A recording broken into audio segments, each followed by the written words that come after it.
আল্লাহ পাক রব্বুল আলামিনের হুকুম মোতাবেক হযরতে আদম আলাইহিস সালাতু ওয়াস সালাম একটা ফয়সালা করলেন, বিচার করলেন, একটা ফয়সালা করলেন আর বললেন যে তোমরা উভয়ে আল্লাহ পাক রব্বুল আলামিনের দরবারে কুরবানি পেশ করো।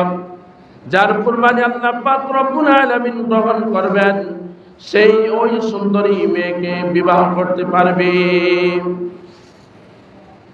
সেই সময় হযরতে আদম আলাইহিস সালাতু ওয়াস সালামের বিচার অনুযায়ী উভয়ে যখন তারা কুরবানি আল্লাহ পাক রব্বুল আলামিনের দরবারে পেশ করলেন, হাবিল তিনি বকরি চড়াইতেন, তাই একটা উৎকৃষ্ট মানের বকরি আল্লাহ পাক রব্বুল আলামিনের দরবারে কুরবানি করলেন।